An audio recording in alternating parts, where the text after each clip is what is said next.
Welcome back to Spiro Avenue. Happy to have you again. This is going to be a good one tonight, and we're going to get right to it. But first, quick shout out to our wonderful sponsor. I have to ask, do you like wine? I'll rephrase. Do you like really good wine? I got a little good answer for you if you're looking for a gift for the holidays. The Smuggler's Son. VirgilsVineyard.com is the place to go. Smuggler's Son is my favorite wine, a delicious Cabernet. You can't beat it. And just for the holidays, just for your delectable pleasure, they have a special sparkling wine that you can get right now on their website, VirgilsVineyard.com. And because you love me and you love everything we do here so much, if you use the discount code Spiro at checkout, you get a 10% discount. And this wine is already the best buy in town. It's a local Michigan company. They crush those grapes out in Napa, but the owners are from Michigan. They live here half the year. Support the local company. Support your taste buds. Smuggler's Son Wine. Get their new sparkling wine. It's fantastic. Highly recommend it. And I also highly recommend you tune in for the next hour because I think it's going to be interesting. There's a lot of guests that we have been chasing here over the years. We've had an audio version of this show, a video version of this show, a different video version of this show with different stuff on the wall. And one guy that we haven't been able to pin down has been Michael Stone of 97.1 The Ticket. But the wait is over. Mike Stone across from me tonight in our studio live. Welcome to Mike Stone, 97.1 The Ticket. You've never asked. You have been asked. Really? We're already off to a disagreement in the first 5 seconds. Wow. First of all, it's good to be here. Oh, thank you. This is unbelievable. This is better than some radio stations. What do you do besides like this to create this? To pay for this thing. Some people don't think I work at all. That I just get checks from the family and stuff. That's what I've been reliably informed. Beautiful house, amazing studio. Oh, I appreciate that. Yeah. I have to tell my wife that I haven't been working this whole time and didn't go to grad school twice over and work my ass off to make a good salary because some people think this fell out of the sky. No, nursing home administrator, which we're a crazy time right now. Yeah. Family business and grew up in it, grew up around it. Managed to dodge the COVID bullet so far, knock on wood, and we're still rolling. I got my mask if you need me to put it on. I don't. 97.1 The Ticket, baby. I think that's a little bit of a conflict to have that on there, Mike. Okay, but I'll take it off. No, if you want to talk through it, you can. I don't wear one when I work with Jansen. He's in another studio, but you're more at risk than I am, my friend. But hope everyone stays safe. We're all being responsible. I was tested for like the 73rd time since this summer today, and still clean, still rolling. So I was supposed to be in Florida. Well, I think I would have been back. My parents, my dad's like 94. I'll be 94. My mom's in her 80s. So we felt compelled to get tested, and we went to one of those places, that had they do both of them, the rapid and the other one at the same time. Yep. One nostril, as you know, for the rapid, two for the other. So a half hour afterwards, this is like last Tuesday, they call, your wife, your kids, they're all negative. You're positive. So I quarantined for 2 days, and then we get the other one back, and that's negative. So basically, me and Matthew Stafford, false positives, haven't won a playoff game. I've used that joke so many times. It's ridiculous, but it's true. And so then my parents said, you know what? Maybe you shouldn't come down. We're going to get... So, because normally, 9:00, you wouldn't get me here if I was working the next day. Oh, I know. Not that I'd be sleeping, but I'd be watching. By the way, put me up against an NFL game. Nobody's watching this. You got a Rams Patriots. I would say 5% of our audience watches this live. The vast majority watches it the next day because it is a late show. Right. And frankly, if I had my druthers, we'd be doing this at like 7:00 every night. But I have 3 kids, 4 and under. My wife has not left the house in like 9 months. So the idea of like, hey, honey, I'm home from work. You watch the 3 kids. That's probably not going to be a good idea. For COVID won't get me, but my wife's wrath might in that case. But alas, I'm alive because you were willing to come at 9, and it just worked out that you're on vacation. Yes. We actually bumped a guest that was going to be tonight instead because this week worked better for you. Thank you. And it's a shock to many that you're here. We'll get to that. You ought to get that out of the way? Yeah. Okay, go ahead. Seriously, years, you used to just rip my ass for like things some I probably deserved, some you and the cult would sit there, oh my God, Mount Rushmore of pizzas and things like that. Come on, we live in a town where our team blows, and it even blew back 4, 5, 6, 7, a decade ago. Well, whatever, except for the Tigers, basically, as far as professional sports. You got 4 hours to fill. So, the thing about what we do is, you think you're sitting in a sports bar. What do people do in a sports bar? And what's the Mount Rushmore of this? Well, we did that. And especially when you were ripping me, it was during the time with McAllister, I believe, which was not really a sports-centric show. It was about 50-50. And that's the other, people don't realize morning radio is different than what me and Wojo did in the afternoon, what Villani does. Villani couldn't be Valenti in the morning. I mean, he could, but because people go to work, to jobs most of them can't stand. Yes. And they don't want me breaking down why the Red Wings went 0 for 23 on the power play. Well, I'm not worried about those people. I'm worried about myself. And and my taste is that it's not good, but my opinion has evolved on this a little bit. And I haven't gone back and deleted anything. My record is all there for better and for worse. Yeah. So I've backed off. You hated me. I never hated you. I know. No, I've always said you're a good guy. Actually, my frustration with you is because I knew that there was more and better out of you than that. And that was where a large source of that frustration comes from. And I know you're not going to, talk bad about colleagues. I happen to think Bob Wojnarowski, your former radio partner, is the best columnist in town. And I think you guys had, other than when Valenti's really fired up, the best sports show in my lifetime in this town. So to see you talk about cheeseburgers just kind of pissed me off on principle. But we used to talk about that shit all the time. No, you guys had some zany fun, but the problem was some of that hamburger shit was coming in the year 2013 as our unpaid research team found for us before the show. 2013, was anything going on in the baseball season in 2013? Anything interesting? Yeah, were the Red Wings in the playoffs that year? So if you picture it's 7:12 in the morning.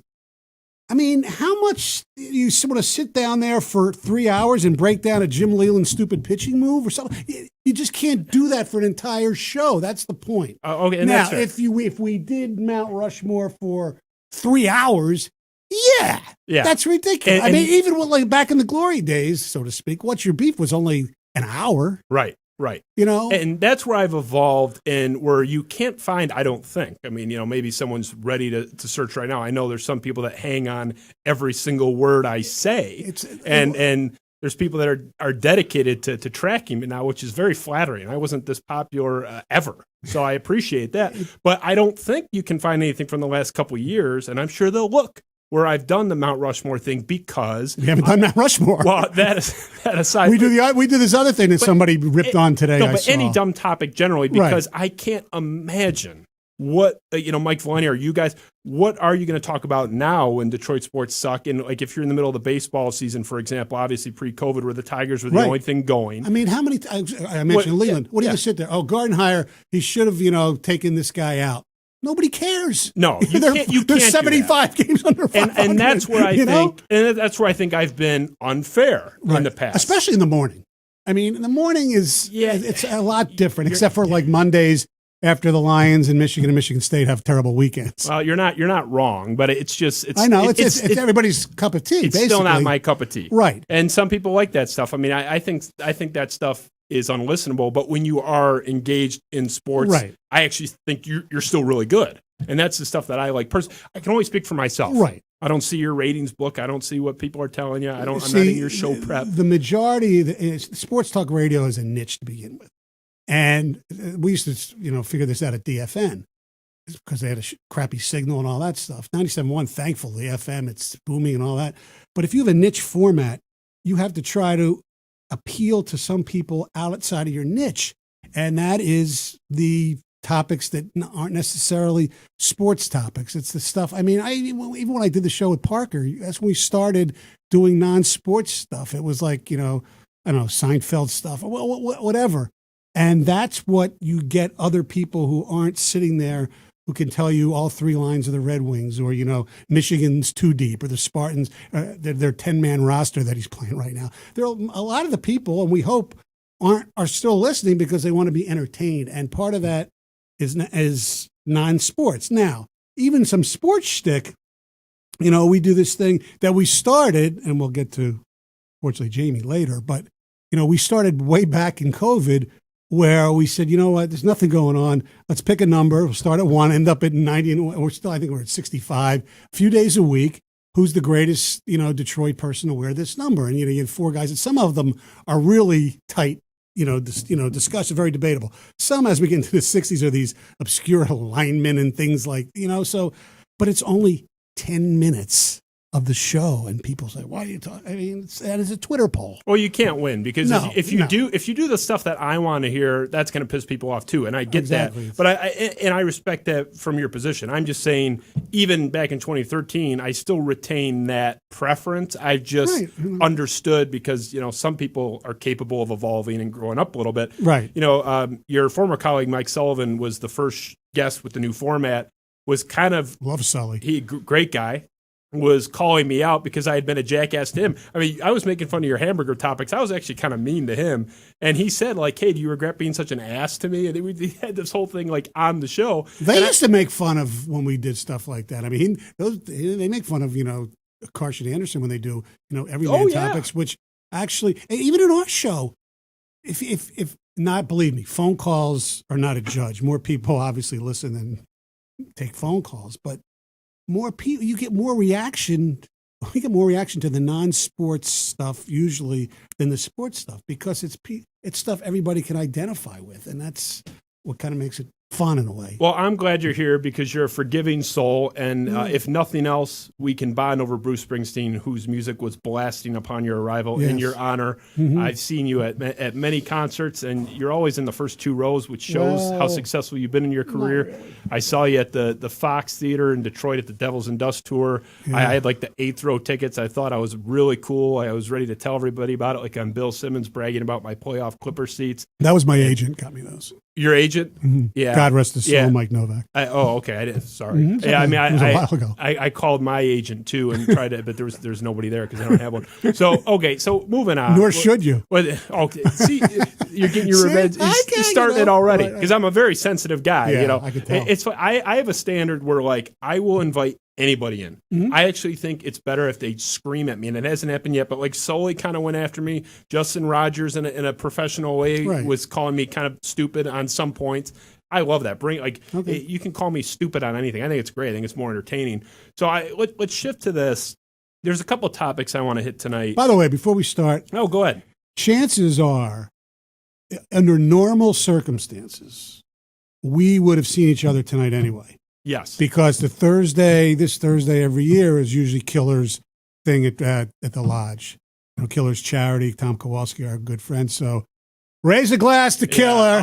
I'll cheers to you. Yes. Yeah. We love him.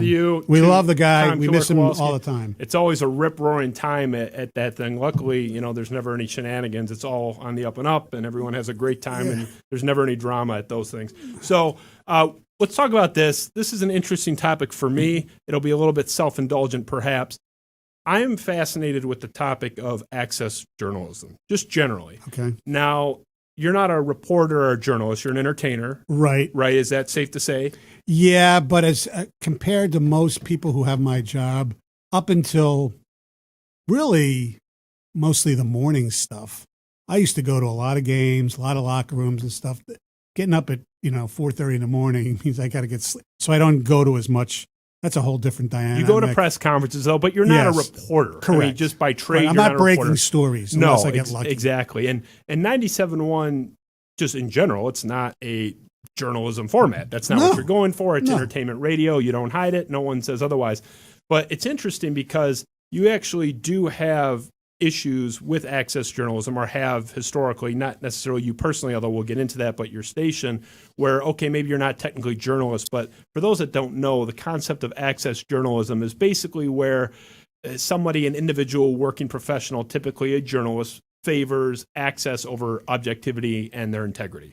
So I'm just saying in general, I'm not saying you do. No, by definition. I think that's a failed premise. I think people, anytime somebody doesn't rip anybody. People, they're afraid that they won't get access to the but locker you're talking room. about individual cases. But I don't want to sit here and trash But people but that might even- make things awkward no, for you. But even the broad spectrum, I don't think these guys sit there and say, "Oh my God, I can't write that because I won't get in the locker room." They might say, "You know what? I can't write that because down the road I might have a story that he'll give to somebody else, a good, maybe even actually a breaking news story." Okay, so I'm not going to rip a guy. Is your argument that there has been no leverage placed against entertainers, against reporters by teams to not say things? Because that's contradicted by one of your colleagues. I think they say things. Yeah. Okay. I'm sure, but whether you listen to them or not. Okay. All right. Here's a perfect example. Okay. I can probably say this now.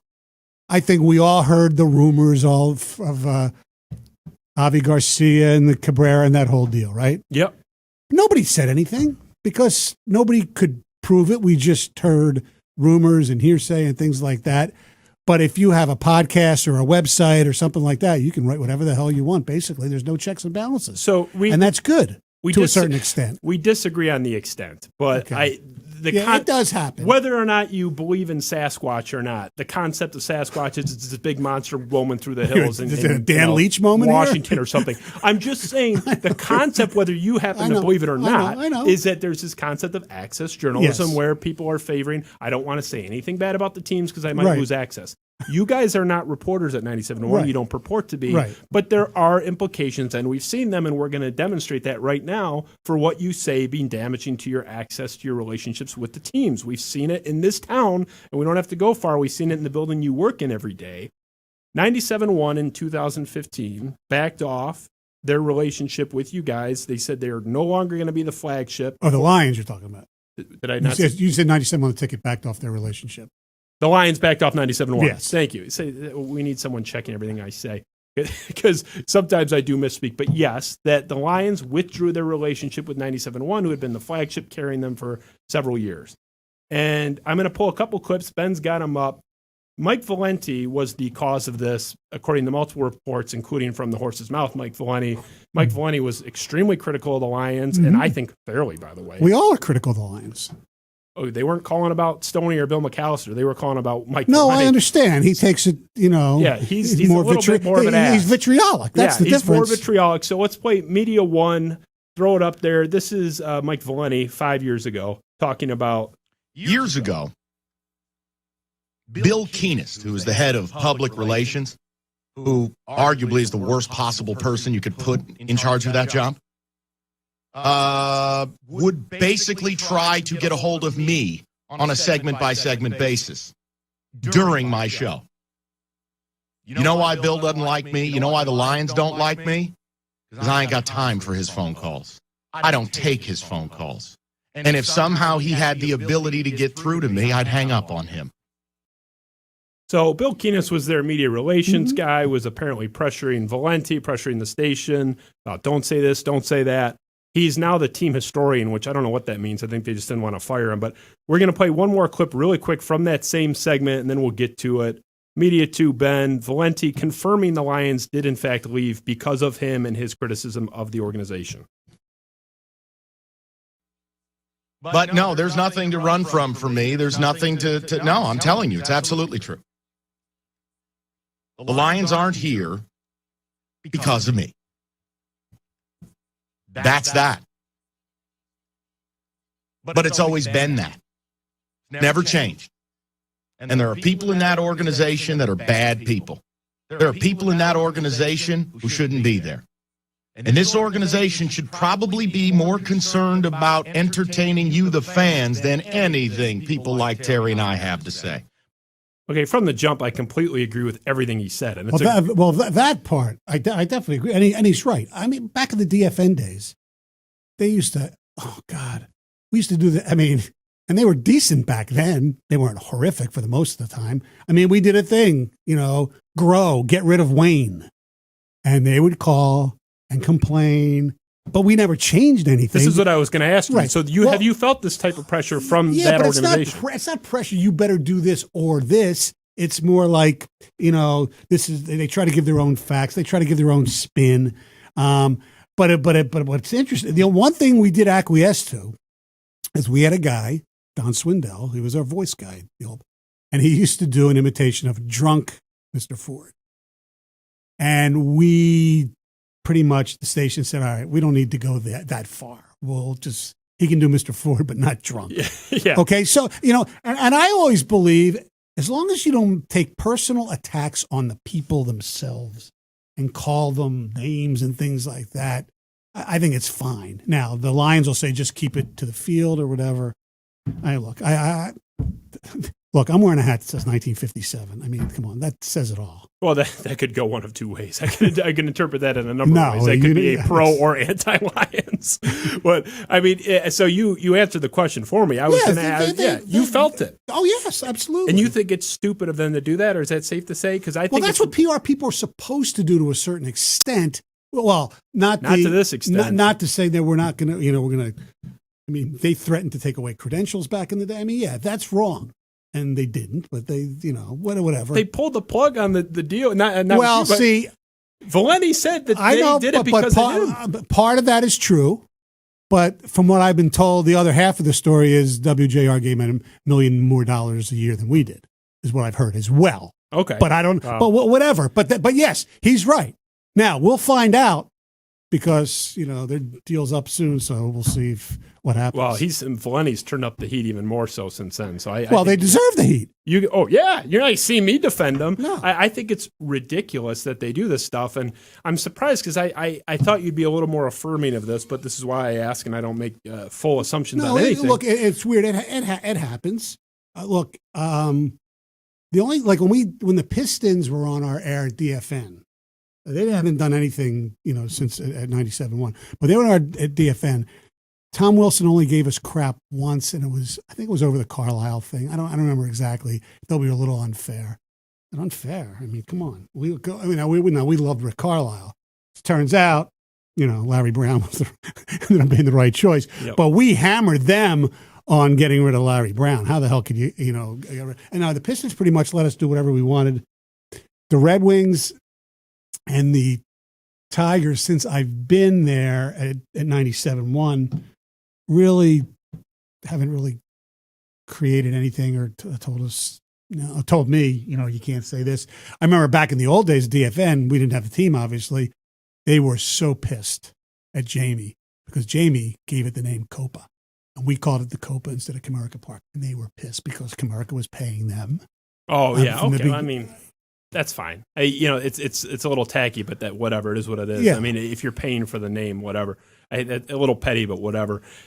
An interesting case with the Tigers. I don't know if you have any insight on this or if you've heard this. I've heard this from multiple people that I trust, that Tony Paul was in line to be the beat writer for the Detroit News for the Tigers, and that the Tigers had some leverage against them and that they preferred basically anybody else because he had been critical in print, and they went for Chris McCoskey. Have you heard anything like that? Just rumors, but I mean, you're hearing the same stuff I have. Yeah. That's an example of the Tigers doing it. I've heard the same thing about the Fennec at the Free Press. Well, we'll get to that right now. It's perfect timing. So this was 2019. Now, this was a former Tiger, but it's not a Detroit organization. This is a former Tiger with a Detroit Free Press reporter in 2019, where Justin Verlander famously, with the Astros, blocked Anthony Fennec from his press conference or from clubhouse access. And we have the tweet up to our viewing audience. I'll read it very quickly to the listeners.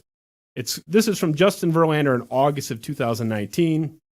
Quote, I declined to speak with the Free Press rep last night because of his unethical behavior in the past. I reached out to the Freep multiple times before the game to notify them why and to give them an opportunity to have someone else there. Ironically, they didn't answer. So this was something that was blown up by the Baseball Writers Association. Mm-hmm. The league acknowledged it. The Astros had to basically back off. One of many things they had to back off from. It was a rough year. It was a good year for them, huh? Yeah, they had a rough go of it. But this stuff does go on. So, when you say, oh, it's a bunch of hooey. No, I didn't say hooey. They never really tell us what to say. Like he mentioned Bill Keenis, who I actually like a lot. I've known him when I worked in Washington. He was the assistant for the Redskins. So I've known Billy a long time, and I like Billy a lot. And yeah, it was. He's done some. He would call during the show during breaks, Yeah. and he would give like other facts. He wouldn't say, you can't say this. He would say, but this and this and this and this. He'd have, that's what PR people do. And it's weird. The whole job of public relations has changed a lot. It used to be the PR director would do anything possible to get players and coaches and stuff on the air to give them what? Publicity. That doesn't happen much anymore. At least not with you guys. Maybe if they're friendly, they do it with Dan Miller on their own. It's like the way they break stories on their own websites. These teams all over the country. Actually, for us in the morning, we've been pretty good, especially with the Tigers and the Red Wings, the Pistons occasionally, and the Lions won't. But whatever. The team-sponsored media is so bad. I know. I think it's horrible. I mean, Keith Lang. I mean, I'm sure he's a great guy, but he's always been a really good writer. Oh, he's a talented guy, but it's like I'm going to go write for the team, like Tim Twentyman for the Lions. Yeah, but you know what? I know everybody rips him. Well, in today's society, with the way journalism is and newspapers are failing, and the money if you can get a job to feed your family with benefits and things like that. Okay, maybe you got to suck it up a little bit. Oh, it beats being unemployed or being a freelancer. I guess. I mean, you have this unbelievable mansion, so of course you wouldn't understand that. Okay, either would I to a certain extent. There's a lot of things you can do. I don't think DetroitLions.com is paying Tim Twentyman so much money that he just couldn't help himself to take it. I'm guessing. I don't know, but I'm sure you're getting. I'm sure Martha and Sheila, give them good benefits. Okay, how about I don't blame the person, but I just think the work sucks. How about that? Is that safe? Okay. Is that agreeable? They don't really make opinions for the most. I don't read everything, but here's the other thing we have to realize, and it took me a long time to realize, and a lot of times I don't. Those websites, more people, the fans of the city, and it's in every city. It's not just here. There's more of them than there are of us who sit there and are cynical asses. Most of them like to read that crap. That's fair. It's true. Believe me, you can look upon the space around you. I am the biggest Michigan State fan in the world, but I'm also objective, where similar to Mike Villani, right. where I have no problem whatsoever criticizing them when it's warranted. I was very critical of D'Antonio's exit and how the administration handled the aftermath of that.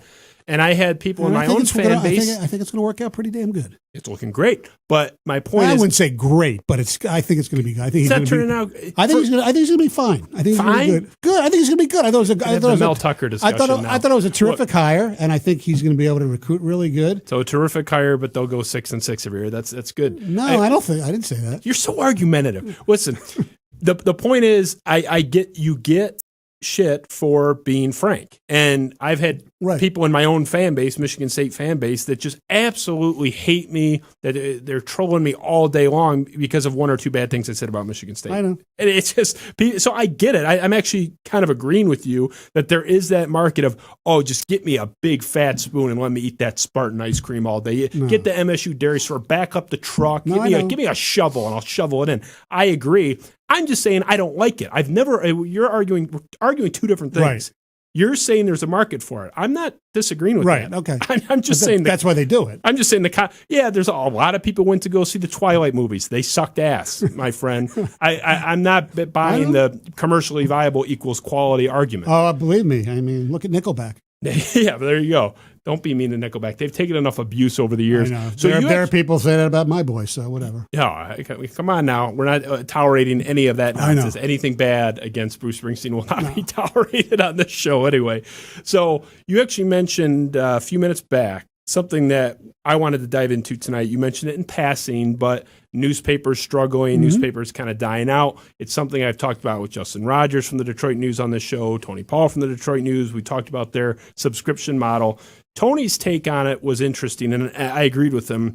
He was taking the perspective of, let's look in the mirror, that this is our fault, that we were giving away something for years, that we were way behind as a newspaper industry with the internet and adjusting to it. We were stubborn to a fault, and now we're racing behind, and now people are like stunned that we're charging for a product because they're so conditioned to getting the newspaper for free online. And I think you guys are sort of potentially, as an FM industry, maybe next on the media chopping block, where you have to find ways to adjust and you have to evolve. You're not at the same point of newspapers. You're still more relevant than the daily rag. Right. But I can see 10 years from now, you guys being the next newspapers where you do have to make adjustments. My brother, Sean, I'll comment, I'll send him a text like, hey, did you hear what Villani said today? He's awesome. And he's stunned that I ever listened to you guys at all. It's like, why would I listen to FM radio? I have 37 podcasts I subscribe to. Like, there's no commercials. I can kind of pick the content. Oh, I don't like this episode. I'll just go to one of the other 36. I'm curious for your thoughts on this, that you've made your bones in this. You know, you're not at the beginning of your career, but you have years left. I don't think you're ready to get out anytime soon. No, but, if there's a calendar from January to December, I'm probably, I'm at Halloween. You're at Halloween. So Maybe, I don't know. If we're prorating that, you still have years left. I still have a few years left. My point is you're not retiring in 2 months to where you're hopefully not. You're not off the hook. You have to be part of this transition if it's going to work. And this isn't Mike Stone specific. This isn't 97.1 specific. No. This is every terrestrial radio station in the country. I'm curious for your thoughts on, like, why would I listen to Mike Stone on 97.1, 8 minutes, 6 minutes of commercials, 9 minutes, 4 minutes of commercials, when I can listen to a podcast? Hopefully we're entertaining. That's number one. Number two is because we're live and local. Chances are, if you turn on the radio Monday morning or Monday afternoon, you want to hear Mike talking about Michigan State or the Lions. You don't want to hear the, Adam Schefter or whoever podcast, as good as it is, because it's dated. Not because it's not usually that day stuff. Some are, I believe.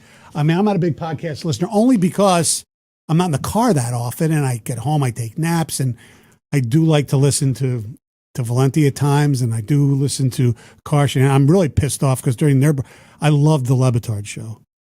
Lebitard was the way I think sports talk about it. Fun, they'll get in habits, they talk about goofy crap, but whatever. Anyway, that's gone away. But it's local. It's like the whole satellite thing. Everybody says, does satellite radio affect you? Yeah, probably a little bit. But in our format, not as much as the music stations. I mean, why would anybody, with all due respect, listen to local music stations, except maybe in the morning? Mojo's really popular. JJ, I have to mention our stations too. JJ and Joanne and people like that who are around for a while. But music you could pick up anywhere. I mean, whether you listen to a podcast, Sirius, Spotify, Pandora, whatever. I think sports talk radio will always be around because it's live, it's local, and it's free. Now, you have to sit through the commercials, true. But that's why I think it's here to... Now, we should be more proactive. I mean, I think we are. I mean, with Twitter, with social media, I think we've gotten pretty good. I mean, our shows are on...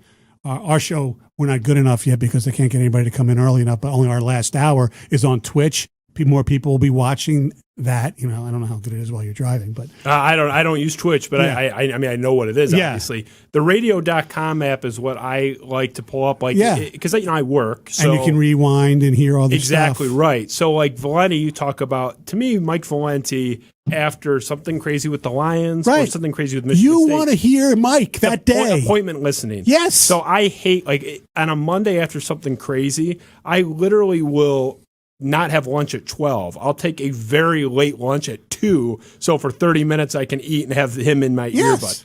So I don't think that's going to change. It might not, but if the person if the person on the air is good as Mike is, but he commands an audience. I think the standard, you guys have to just, again, generally, the industry has to be better. Where you have some guys at that stations, every station's got them, where they're nice guys, they do their thing, but there's no edge, there's no angle. I think you have to be either edgy or interesting in some way, or you're going to die out. So I think it's interesting to see what happens. I don't know how you evolve. You said it's live, local, and free.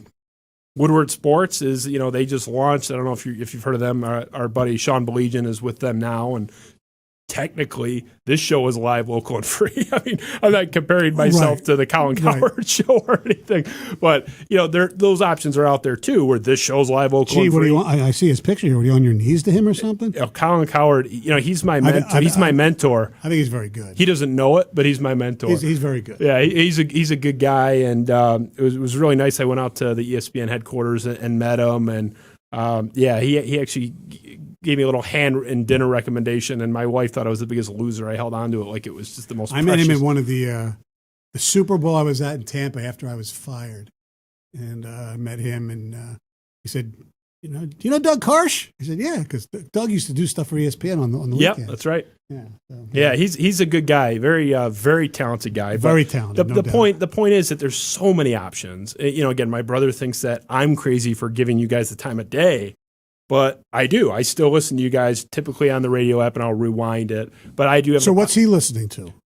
He's listening to this show right now. I'm guessing he's a big fan of the Spiro Avenue show. But hi, Sean. How are you, buddy? Yeah, hey, Sean. Boy, do I look fat. You think you look fat? I've gained like 25 pounds during since the summer. It's been a terrible thing, and gym's closed and all that. But he listens to. I mean, I happen to not be a fan of his work, but I know he loves like the Graham Couch podcast that he does, whatever that's called. So he's a big listener of that. Graham Couch from LSJ does one with Jason Nick, who I actually do know and is a good guy. But and I don't know. Here's the other thing. There's just so because we were like Rico has one. Mike used to have. I don't know whatever that he had a really good podcast. I don't know when that's coming back. Always Aggravated. Yeah, it was really good. So I mean, me and John want to have one where basically we just kind of like this, have somebody on because one of the. Now, like Mike doesn't really like having guests on, although he has Burkett on every once in a while. But like we'll have guests in the morning. We used to not be allowed to have guests. I mean, when I first got to 97.1, they were caller driven. The caller's our guest. That was their motto, right? Well, which was such a at DFN towards the end, we had too many guests. I mean, do we really need Kevin Allen and Chris McCoskey all the time? I mean, no matter. I'm pointing those names just for the hell of it. Just. Yeah, we would, Tim McCormick, all that stuff. They're good, but we relied on them too much at times at the end. And I go to 97.1, which had none. And in the mornings, we tried to say, you know what? So we've got permission, and we have some. But the problem is in this format, 12, 13-minute segments. Now sometimes that's good because the guy has enough to say. But there are other times where especially we used to have Ken Holland on. And then Ken doesn't talk real quick. No. So you get 2 or 3 questions and you get, bye, Ken, see you later. Right. But you want to keep them off. So I want to do a podcast where we actually can do long form, like this, interviews with people. I think that's the way to go. I mean, I just think that's where the medium's going. And, where everyone talks about short attention spans, but the data actually backs up that people prefer the long form now. Now, if they're, sitting on the toilet, they like something quick and easy. Yeah. But for the drive, they don't want a 15-minute clip. That's actually what the data bears out. But, it'll be curious for me to see what you guys do to maintain viability because I do think you have to make changes. I'm not sure exactly what they are. I think the radio.com app, for example, is extremely cumbersome. I use it, but I'll rewind it a minute and then it'll like reload and then jump forward an hour like for no reason. It's very cumbersome. That's corporate. Call Entercom in Philadelphia. We have nothing to do with that. Okay, so I won't grill you over that. But you guys got to come up with something where like a Spotify or Apple Podcasts or even live like you guys, again, the industry, not 97.1, right. The industry has to come up with something like that because I get frustrated to the point where I'm like, what, F you, I'm turning on, I don't know, Clay Travis or whatever, right. If I want to hear someone, going off. So anyway, that's I see you guys having some challenges in the future. It'll be interesting to see how you adjust. And do you drink the Trump water like he does? Trump, no, okay. No. I see that was it's weird. I brought it up, so I'll talk about it. Go ahead. Especially when I work with Bill, now I'm kind of moderate, but I lean left, but not hardcore at all. Because there's something, and I believe in the death penalty, so whatever. Bill was a little more left. So during the primaries, we got killed rating-wise because we got the politics too much and Trump this and Trump that. Not this, I mean the primary before 16. Yep. 16's election. So we changed. So we basically, like Jamie was very liberal. So and every once in a while we throw a little jab in, but no, I mean, you want to talk about call generators. We could have done that a lot and we didn't. Now, maybe that was good. Maybe it was bad. I think with politics, you piss off half your audience. I'm not in our show. Oh, you talk about Clay Travis. I mean, he literally wrote the book, with the homage to Michael Jordan, Republicans Buy Sneakers Too. Right. I explored this topic in some depth. He's very talented, don't get me wrong. Oh, he's a very talented guy. And I like him. And people think, like, if you say, I like Clay Travis, that is not a rubber stamping of everything he says. No. I like watching people that have strong opinions and are entertaining. You have to be the ultimate just wuss snowflake. If you have to just get affirmation for everything that you think in your head, you want to just hear those things parroted back to you again and again. But most people are like that. I'm in the minority. Like, I actually like listening to crazy people too. Like, I like watching Alex Jones from time to time because he's nuts. I like listening to, pronouncing it wrong, Cenk Uygur from the Young Turks, who is the... You can't say that word. What? Chink. See, you get us canceled already. His name, I think, is pronounced Chink or Cenk, whatever it is. I know. But he's far left, right? And I actually like listening to him, not because I like everything he says, but I like getting. On Sundays, believe it or not, if I'm watching one Sunday show, I'm watching Chris Wallace because I think he's as fair as anybody. He is, and it's funny because now everybody hates him because some people thought he was mean to Trump during the cycle, and it's like I'll get on my political soapbox. I don't care if. Because I can't say this on the air. The problem is, there are so many nice, good Republicans out there that just, I guess, are wussies. They're afraid they're afraid. I don't know what they're afraid of. Trump is just a bad freaking human being. Just go look. Forgetting about now. Go look about what he did when he was in New York. I'm biased. I grew up on the East Coast. I have friends whose fathers were lawyers who did work for Trump. And construction stuff, never got paid. That's how he helped make his money, where he didn't care. Sue me, and I'll settle for half of what I should have paid you. He's just a bad human being, and he's been that way from the USFL and people are just oblivious to it, and it's like this cult, and it's unbelievable. Say what you want about rhinos, Romney, McCain, all these. They at least are. This guy is non-human. That's what bothers me the most about him. But there we go. Well, it's funny because... and look, I wasn't a hill... And that's the one thing I hope Biden can do is just bring a semblance of normalcy to this country. Yeah, he'll be... I mean, I don't agree with everything he says. Well, he'll be a turd like everybody else, but not like the turd we just had. I mean, I think they're all... South Park nailed it with the douche and the turd thing years ago. It's like... To ascend to that level in politics, you got to be kind of a scumbag. Yeah. Like, I just, in my opinion, maybe I actually think Mitt Romney, despite he was mean in high school, I think Mitt Romney's actually one of the few that's like a pretty good guy. He's a good human being. Right. I mean, I disagree with some stuff, but I mean, I disagree with everything. Well, I just mean the core of the human being is good. But he's a rare exception. Most of them, it's amazing to me, like guys that Trump just ripped, like Mario Rubio. Why is he not... Here's Marco Rubio. Here's what why do they suck his bathwater? That's what I can't. Here's what I don't get, and I think we frankly agree on this. I totally get voting for Trump because I like the tax cut, or I don't want people coming in through the border. My people. By the way, happy Hanukkah, everybody. Yes, there are people Hanukkah. I know. He's been, whether you believe it or not. A lot of people believe, and there's, he's better for Israel. There's been Middle East peace, so Israel to speak. thinks he's been good for Israel. So correct. If we're asking the horse. Okay. So, well, Netanyahu, he's whatever anyway. But still, I can understand that. What I can't figure out is the rural people, the people who he couldn't stand. He hates these people, no matter what you think. He does. He wouldn't let them near Mar-a-Lago. He wouldn't even golf with them if he had And what are they getting from him? Nothing. The rich people are getting some benefit, so I can say, okay, all right. What are you as a, somebody who lives in the Thumb or in Montana? What are you getting from Donald Trump? Are you familiar with Roger Stone? Yeah, notorious. Roger was a guest on this show in the audio forum. Was not in studio. We did it remotely, but I had talked to him during that whole campaign. But when we talked before he came on, and I've told the story a couple times, but. Roger said that Trump's strategy when he was planning his run was he was listening to far-right radio, like people to the right of, the Rush Limbaugh programs, even like just local programs that he was streaming. And he had his, staff dial him up. He didn't know what the hell he was doing. And he would listen to what the callers were saying, not even the hosts, the callers, about what they were frustrated about, what they were complaining about.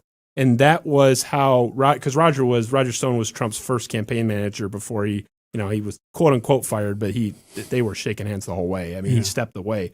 But their strategy was crafted on the angry right-wing radio caller, not the host, the caller. Right. And he spoke to those people because he listened to exactly what they said and framed his message around it. Now, whether you think it's genuine, I certainly don't. Right. But he was smart. That was the strategy. He was a great marketer. And he looked good thanks to editing on The Apprentice, and that's why he won. And he also won because a lot of people didn't like Hillary, rightfully so. And whether people want to admit it or not, I'm not saying Trump's a racist, but if Obama was never the president before Trump, there's no way in hell Trump would have even run or even won. Probably not. All right, enough of that shit. The last thing I'll say about Trump is I hate the if you voted for Trump, I'm never talking to you stuff. Yeah, I know. I have no time for that. Like, it's ridiculous. And I feel that way about it. Plus, he ruined the USFL. Oh, well, yeah. Which I loved. I'm a little young to give a shit about the USFL. But, I mean, I'm sure it was a rollicking good time back when they played the semi-pro football. It wasn't semi-pro. They had some good freaking players. Okay, man. They were the best players in the world. I don't know. USFL, it's not, you want to do an hour on the USFL? No, I don't want to do an hour. And I know we have a lot of people that are eager to hear about it, but I'm going to respectfully pass. Okay. So I want to move on to baseball in general, but also baseball in this town and what we're facing. Now, I have railed against this whole District Detroit thing to the point of exhaustion, to the point where we did our little prep sheet, we had our little prep meeting, and my producer, Ben, who's sitting on the other side of this wall, sent me a text saying, oh, Jesus Christ, like, again, we're doing the District Detroit. I promise I'm not going to belabor the District Detroit, but I want to frame it and frame this Tigers topic in the right way so people understand where I'm coming from. So we'll start here. This is back in 2017. The District Detroit is not built yet, but it is being built, and Little Caesars Arena obviously being the cornerstone of that. And Chris Ilitch goes on with the felled duo of Mario Impemba and Rod Allen on Fox Sports Detroit to chat about the project during a Tigers baseball game. Let's dial that up. Chris, you talk about how big this project is and how much space it does cover in downtown Detroit, but the amazing thing to me is, and looking at the presentation you gave us the other day, is it's still going to be very walkable, I think, from one end of District Detroit to the other end, which really makes it kind of intriguing for folks. Yeah, no doubt about it. And I think that's really what people are going to love about this is there's going to be offices and places to live and all types of restaurants and bars and retail stores, all within proximity that's very urban and walkable and stitched together to where it's just a really nicely built out part of the city, and it's going to be a very nice place to be, whether you're working or living or just visiting. So it's going to be special, I think, and something that I think people are going to really enjoy.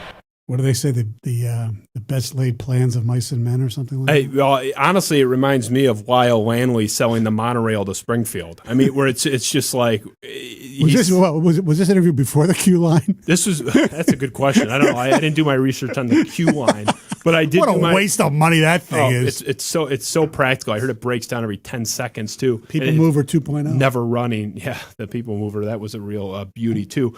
But so about 20% of our audience listens and doesn't watch. But for those that didn't see, he's talking to, it was actually Kirk Gibson and Mario Impemba for that segment, and talking about how it's going to be this palatial area, neighborhoods and hustle and bustle, and they're showing artist renderings of people downtown, and it looks like the merry old land of Oz. It actually put the merry old land of Oz to shame, how glitzy these images were, and he's talking it up. And this was not 8 years before. This was less than a year before the quote-unquote grand opening of the District Detroit and Little Caesars Arena. And, I had the production team pull some images that we'll throw up, and we can kind of talk over them, for the viewing audience that they can see. But, you see what some of the renderings were, the Cass Park Village, and it's people on bicycles and having a great time, and there's the bench, and it's the people watching. You can see the contrast where you're promised the merry old land of Oz, and you are given a pile of crap, basically. Oh, Yeah, Little Caesars logo instead of the Red Wings logo. They promised paradise and put up a parking lot to have a quick little spin on that. It's been a huge disappointment. So the reason I bring this up is this. We're already starting to see in my opinion, backtracking, if not a flat-out reneging of the plan that the Tigers purported to have in place, where we are told 3 years ago at the same time that we were told that the Merry Land of Oz was coming down downtown Woodward, in downtown Detroit on Woodward, we are being told, bear with us. We know the Tigers stink. Just hang in there. This is all part of the grand plan. And then when we accrue the prospects, we're going to spend the money. Will be there. Maybe we're not going to be Mike Ilitch, $190 million, but we're going to be middle to upper tier. That's what we were told. I didn't say it. I'm not the one that got on the microphone and said that stuff. That's what we were told. So the same coterie, the same ownership group that went on Fox Sports Detroit in that clip in 2017 and told us about this wonderful palatial downtown that was coming, also told us, just wait, hang on a minute. The Tigers are going to be rolling and spending when the time comes. I would argue, here we are at the end of 2020. We are going on 4 years after that appearance and 4 years after Chris Ilitch is in print talking about they'll spend when the time's right. And I see Carlos Santana, first base / DH. Guy had a down year with the Indians. Exactly what the Tigers need, though. On base, walks, power. Sign a 2-year, $17 million deal with the Royals, which for those that aren't familiar with baseball economics is a pittance. I mean, to get a starting... How old is he, by the way? He's like 36, but he's good. And the point is, they could have signed him for 2 years. They gave Mike Pelfrey more money, Mike. So I know. So why are we talking? What are we talking about with this? Okay, Mike Pelfrey, who stunk, who always was bad, but Carlos Santana has a bad 40 days and a bastard of a season. He wasn't really that good with the Phillies either. Don't forget. What are we? Pull up Carlos Santana's career numbers on your phones right now. Anybody? I know. We're gonna sit here and shit on Carlos Santana. No, I'm not shitting on Carlos Santana. What I'm saying is, even if they sign Carlos Santana. Okay, and we'll have to see who they're going to sign because they'll sign some mid-level guys who will be better than who they signed last year. Not what we were sold. Okay, so maybe they'll be a year away. We already seen Josh Harrison signed. Yeah, that worked out. Jody Mercer, that was good. We've already seen these. Yeah, I know. Sorry, go ahead. No, I think they're going to sign people who are a little better than them. But seriously, even if they sign Carlos Santana and pick somebody else, I don't know. How good would they be this year? Yeah, they'd be better than they were last year. Maybe they're up to win 80 games, 75 games. I don't have a problem with them not spending a lot of money now. Now it's next year. Next year I'll be right with you because next year, assuming, and it's a big if, that Riley Green, Torkelson will be at least on the precipice of being there. These pitchers that we've Skubal does look really good. He looks better than Mize, actually, right now. But, yes. Well, whatever. Those guys will be there. Then, when there are free agents available and they don't go after them, then I'll be pissed off. Right now, look, they spent money on a manager, on the best. Now, they got lucky that the White Sox decided to go for an 80-year-old drunk. Yeah, okay. You get someone on your show to do drunk Tony La Russa. Yeah. Just like okay. The drunk but Bill Ford. they got the best. I thought there were so many people were convinced they were going to sign Don Kelly, and I said, just give me Hinchikora and I'll be happy. I was actually afraid of McClendon, but yeah, but whatever. So they went there. They are spending a lot of money finally on their farm system and the Dominican and all that crap. Now, whether this I've been reading all about this kid from Cuba, Campos. I mean, he's the next Jose Abreu, hopefully. Who the hell knows? But next year's the year. If they make a legitimate incline this year, then I say, all right, now you got to go spend. And we're not as far apart as you think because I'm not 100% convinced that it's go time, let's go unload the wallet. But when I see a bargain deal for someone that could help, that could make them better, that could get them on the right path, that could, I'm going to cringe when I say it, but maybe be flipped for somebody with a pulse. Well, okay. Al Avila's track record's been poor. Yeah, I know. That's the fair devil's advocate. Yes, absolutely. But I just have concerns. I'm not saying that Chris Ilitch has already backed out. But we are seeing things where, our financials aren't so good. We've been affected by COVID. Wait, the Royals haven't. I mean, and they signed See, Santana. I haven't really seen that. They haven't used that lame excuse yet. They haven't? I don't think so. You're not reading Wojo's newspaper because it's been not in his column, but it's been in his newspaper. They're already planting the seeds. And, Chris McCoskey, your former guest on DFN, your frequent guest, also had a thing where he's saying, what do you want the Tigers to do? This is, pandemic. They're coming off this and that. They're already, and McCoskey, by the way, is a earpiece for, and a blowhorn for these organizations. I don't care what anybody says because that's been the MO everywhere he's gone. He's always pro team. I mean, this is a guy who didn't say a bad word about anybody on the Lions while he was covering them. And the day that Louis Delmas was cut, called him a garbage person. Garbage. He called him garbage on Twitter.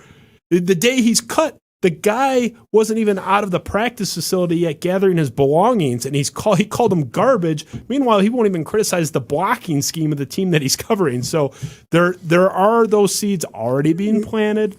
Oh, it was a pandemic. I'm not saying the jury's still out. Right. I agree with you. I'm not saying it's over. They broke their promise, but they made one very large promise to this city, to this fan base, to this community.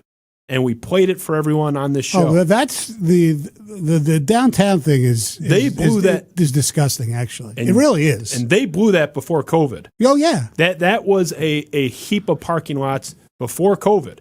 So I read today that they got some new housing that they're building finally. It's very exciting. Yeah. I know a business owner that tried to buy a plot of land down there. Another story I've told before on this show, but that said that they're impossible to deal with. I've heard that for years. You've heard that for years. They want to control everything. So they are fine. Which is amazing to me how they got along with Kwame so well because he wanted to control everything. Oh, yeah, that's a good question. I don't know what that dynamic is. We'll have to have like Steve Neveling from Motor City Muckraker in to do that deep dive, or maybe ML Elric or something. Alan Langle, yeah. But that I don't know where to go with that one. But I'm just going to say, sitting here as a Tiger fan, as someone that wants them to do well, I don't need them to spend like the Yankees, but spend like the upper mid market team you are. You don't have to do what Mike Ilitch did with Zimmerman and Upton and all that kind of stuff. He was unreasonable to a wonderful degree, selfishly, but I'm not even asking for that. No. But I'm just saying you made one big promise, and we have mountains of evidence. We have a lot more evidence than we have buildings built down there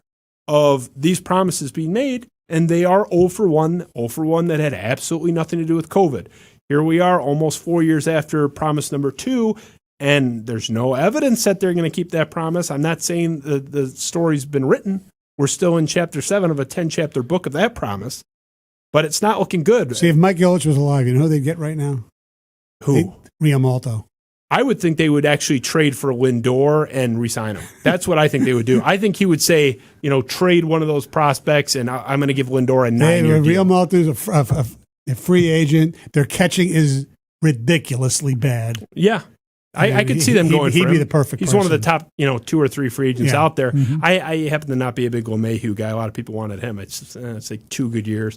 But anyway, the point is, I just have no basis to believe him. I'm just curious. You're saying you're taking a wait-and-see approach, but tell me now, we're sitting here almost at the end of 2020. How many games are they going to win this year? No, I don't care about that. I care about your general trust. Do you trust Chris Ilitch? Do you believe in your heart of hearts that we're going to be sitting here a year from now, you're going to come back on the show and we're going to talk about I think if they believe that they're somewhat close to contending, he'll spend because, granted, assuming COVID's over, because he knows that he can fill the ballpark, or at least he thinks he can fill the ballpark and make a lot of money elsewhere. That's the only reason he would do it.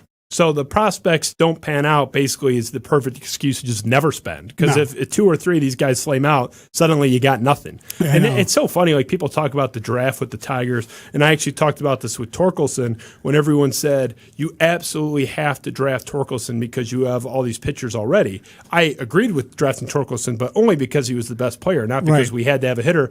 You say we have all these pitchers.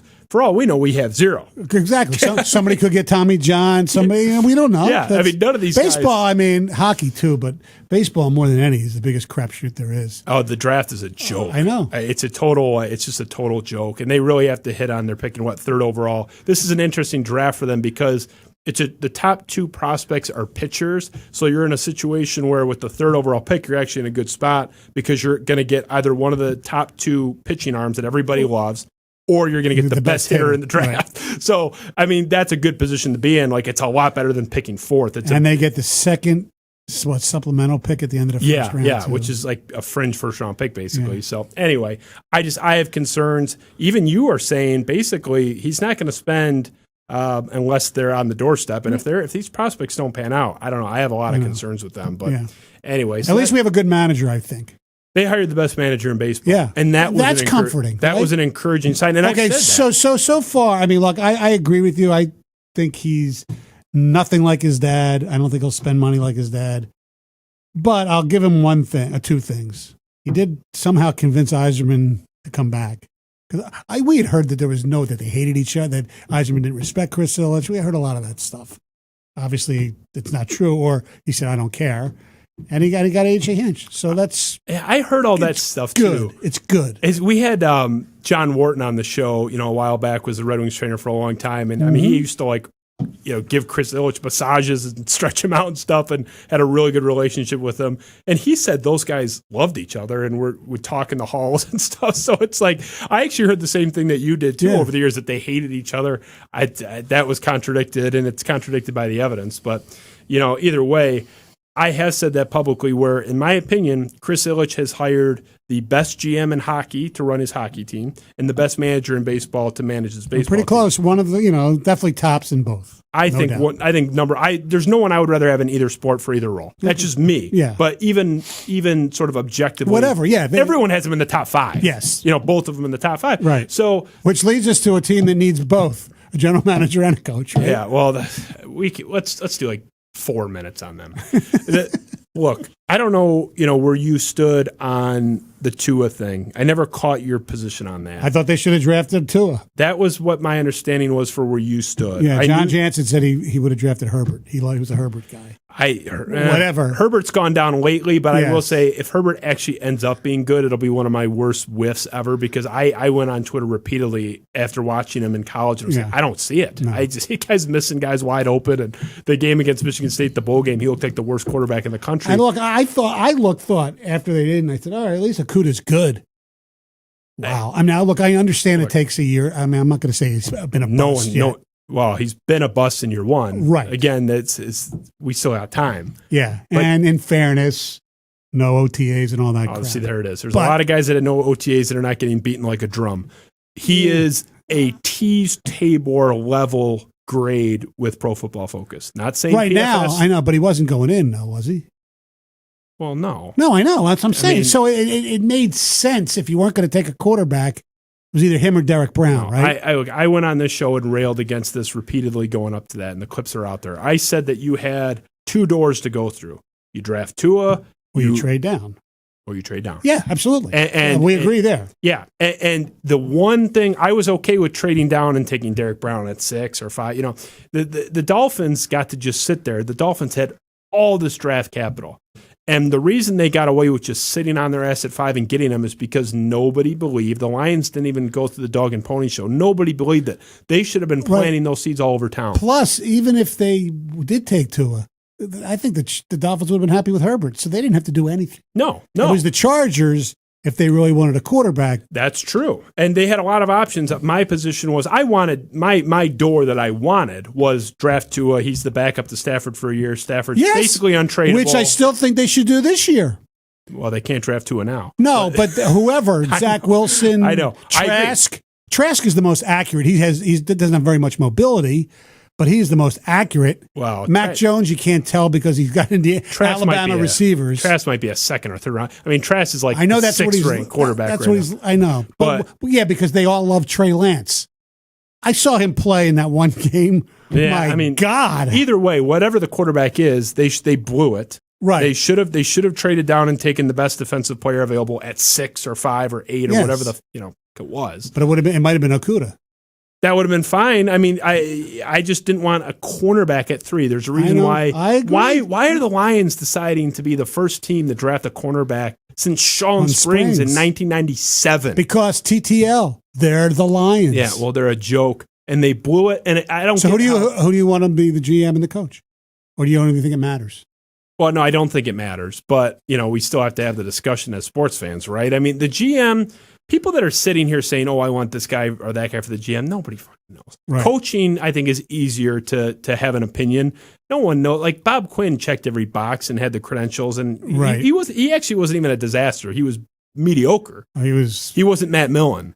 There've been worse. He was pretty bad. Okay, well, I think you mentioned Tease Tabor, that whole draft. I think he was Jared Davis, Tease Tabor. Yeah, Kenny Galladay was pretty good. Yeah, he's had a couple. Frank Ragnow has been really good. Decker's been good. I think Bob Quinn was a C minus, mediocre. Not saying he's good, not defending him. He should have gone and did go, and his biggest mistake was not the personnel; it was the coach he chose to tie his wagon to. Right, but. The GM thing, I'm not going to sit here and be like, here's my hot take. Because you don't know. Like, I like Borgonzi from Kansas City. I'd be fine. He's got the credentials. I don't fucking know. But you know what? It's the same thing with the coach, the coordinators. I know. How do you know Salah's going to be good? How do we know that, Arthur Smith of Tennessee, Bieniemy? If you're Bieniemy, you ain't coming here. You want Deshaun Watson or Justin Herbert, right? Yeah, I'm convinced he's going to Deshaun or might replace Anthony Lynn, like you said. Exactly. Yeah. I mean, why would anybody come here?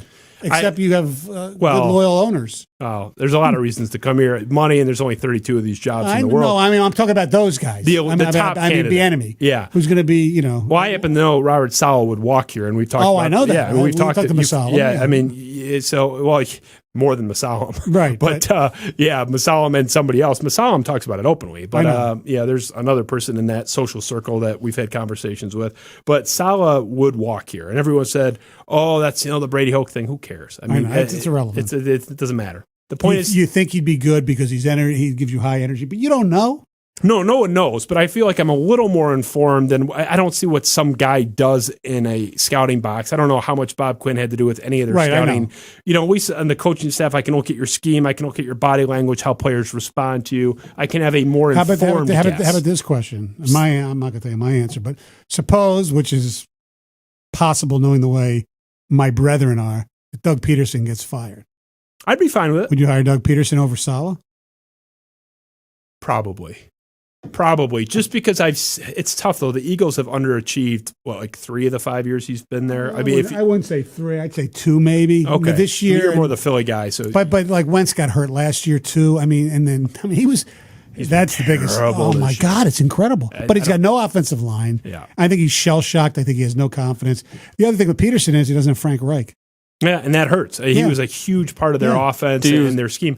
I don't know. I think that's almost a coin flip. I mean, if I had to say, I would take Doug Peterson because players do seem to like him, and he's got the Super Bowl chops, and we've seen it. And he's from the Andy Reid tree. And that helps. Yes. That definitely helps. But I do like Saleh, and I don't think Peterson's in play. No. Now he's not. Well, sure. I don't think he will be in play, but we'll see. He might be. You have your finger more on the pulse of Philly sports than I do. But with guys that we presume will be available, I know Saleh's available. I mean, if the Lions want him, Saleh, Arthur coming. Smith, who I think is very underrated at Tennessee. Jansen said when he was playing for the Redskins, they were the Redskins back then.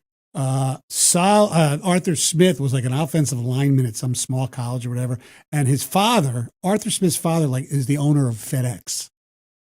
So he would go up to FedEx and he would absorb everything, even as a player. And he's worked his way. And he's done a really good job. He's made Ryan Tannehill really good. Now, it helps if you have Derrick Henry. But like I said, coordinators, you don't have no idea if he's a leader or not.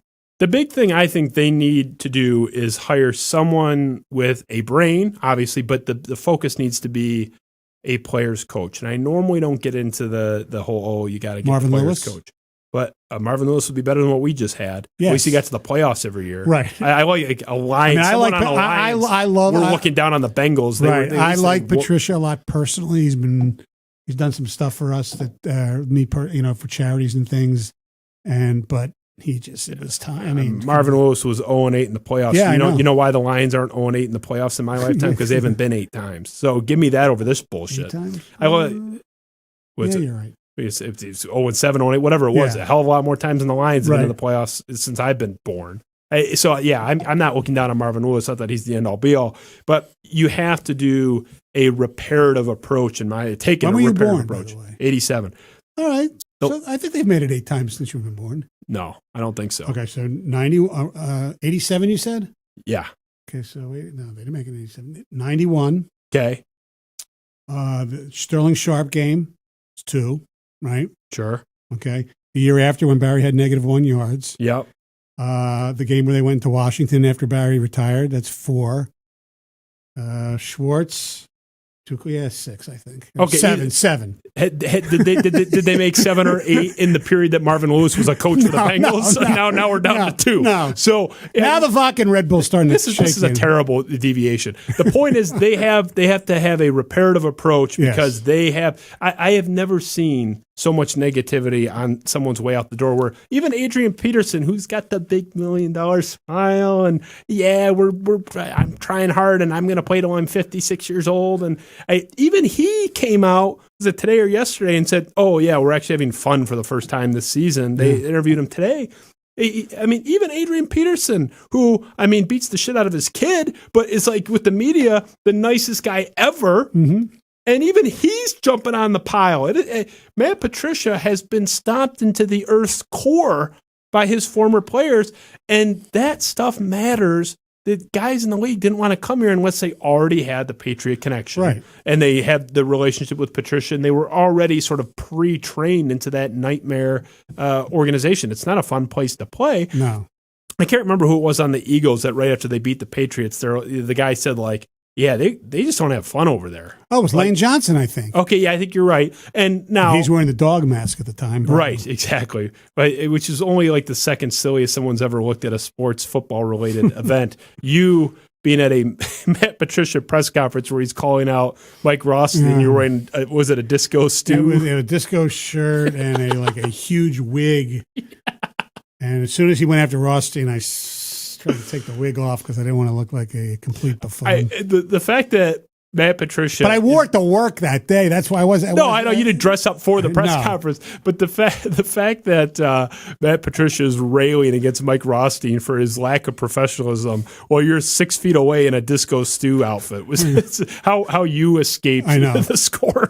It's like I'm sure Patricia was 17 minutes late for that press conference, like you was 17 minutes late or more for every meeting he ever called. You know it's bad when you're late to the meeting that you called, but either way, they have to do some serious repairs. And we're way over on the Lions. I'm okay. That's what's next? Pistons? No. Okay.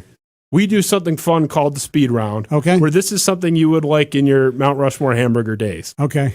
Where this is a little lighter, a little sillier. Mr. Joe's. It's not word association, but it's similar. I just throw a topic, a question at you, and you can say 1 to 6 sentences on it. We're not doing 10 minutes on each. All right. Okay. And you can just react. We'll start out right at the gate. Somewhat relevant to what we're talking about with, your content and people you've had on the show. I'm curious, who is the favorite person you have ever interviewed? Wow. That's a great question. I've been asked that a lot, and I always forget. Okay. I'll tell you one of my favorite interviews of all time. It can be one of your favorites. That's fine. All right. One of my favorite interviews was, unfortunately, Wojo was not a part of it. Aaron Ward was, though. We were in Lake Tahoe at the celebrity golf thing that they have every year. And they used to invite like 2 or 3 stations from the country to go. And we're on the driving range. And we're interviewing Charles Barkley. And Lambier just comes off 18. And he comes on with Barkley at the same time. That to me, that's pretty cool. It was great. And Barkley said, at least Lambier wasn't fake. Oh, yeah. Bill Lambier's it's one of my favorite Detroit sports figures ever because the guy just says exactly. You can still pull up his old interviews. He's hilarious. Like, why would I shake their hand? Why would I do that? I know. Why would I even think about it? Like, it's just, he makes no apologies. Yeah, he was, that was a terrific interview. I mean, look, when you've done it for shit, even if you want to go back to the Sunday sports album days of 1988, do the math. It's a long time. Those days, we used to have great guests. I don't know. We've had so many. A lot of them are fun. Vital was always good. Bert Sugar, when he called me Stanley instead of Stoney, that's always a classic. Yep. You've had some good ones. You've had some doozies. I'm curious for the flip side of that, and that'll be the next one. The worst interview you have been part of. Bruce Arians was awful. It was in the morning. Tell people who Bruce Arians Bruce Arians is the head coach of the Tampa Bay Buccaneers. He was head coach of the Arizona Cardinals. He was promoting a book. And Jamie just like hated it. And it was bad, but he just was not into it. With all due respect to this Detroit legend, Thomas Hearns is just a lot of times. Last time we had him on, you couldn't understand what he was saying. Hey, he's got a little bit of the Lou Whitaker thing going on, where it's like I just listen to you for 10 minutes and I know less about you than Lou. Is it Lou? I mean, we had Lou on when he didn't get in the Hall of Fame. We had his jersey retired. He was pretty. It was actually good, but he kept going. There have been some interviews like Bill Walton. Bill Walton was one of my favorites. We did Stoney and Wojo looking through the kaleidoscope of life, and he was one of those guys. You had 20 minutes with him, and you asked him 3 questions, and he just he was all over the place. He's always been all over the place. I happen to love him. So do I. He's so polarized, and it's incredible that probably the most successful of all the guys we ever worked with at the radio station, Dave Pash. He's Walton's side. I mean, he handles Walton perfectly. I don't know how do you handle Walton perfectly. That's a car I don't want to steer. I love him. I love watching. Did you watch him this past week when he was doing the Maui Classic, which was being played? No, in but North everybody Carolina, was talking about it, and he was in Maui, and he's there. The game's going on, and he's talking about. He's got Bruce Hornsby on talking about Jerry Garcia. The game's going on. It was great. I loved it. I love that. I was back in the 70s in Boston, and we were dripping acid. It was wild. Like he talks about this stuff that has nothing to do with basketball at all. Right. It's like he forgets that he's calling a basketball game. It's just. I'll tell you who's a tough interview. Most of the time is Harbaugh. Well, yeah, he was actually on the graphic that Ben pulled up for this one, just with the famous Colin Cowherd snafu. I mean, it was like an 8-minute snafu, but there's the graphic again. That was a total train wreck. God, that was an awkward interview. Yeah, and this is actually a still from, it was Media Row in the Super Bowl week, and this was actually their second one where they were kind of like laughing about how bad the first one was because the first one was via phone, but one of the worst interviews I've ever heard in my life. Well, we had to change because the first year we did it was me and Bill, and then we started with Jamie, and Michigan, to their credit, said, you know what, and it was a pain in the ass, but we did it. It'll be better if you come out to Ann Arbor to do it face-to-face. And he's right, because he's got this cadence, and if you don't know when he's going to, and even when you talk to him like this, you're not sure when he's done. But over the phone, it's just brutal. He's he's not a bad guy. He's a strange guy. He's very eccentric. I know, probably irresponsible of me to say this, but whatever. You don't have to agree. There are people up there on that campus that I know who believe he's been hit in the head too many times. Who believe he's either has some cognitive decline. Yes, the former Philadelphia Sports Arena. He's not on that. He's off it. Yeah, right. He's got, and I've heard kind of 2 takes on it. One, that it's some kind of brain damage, or conversely, that he was kind of always on the spectrum to some regard. I've never met him. I don't know. Right. But like the people that know him and work with him every day, they're like, he is off. He's a weird guy. Yes. So anyway, moving to Detroit sports, off the college stuff for a second here. This is my favorite topic to talk about because there's no wrong answer. Next Detroit team to win a title. Oh my God! There's cases. You think all the sports talk radio topics we've been beat to death. There's cases for all 4. God, it's so hard. The difference is I'm not doing 28 minutes and having Bill from Taylor call in.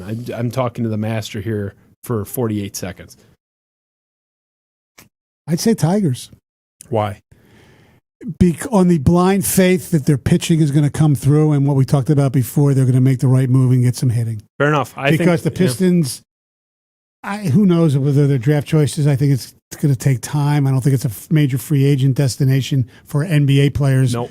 A lot of people say the Red Wings because they believe in Yzerman, and I get it, but they're so far away, I think, because they were, the Tigers were bad too. And the Lions just...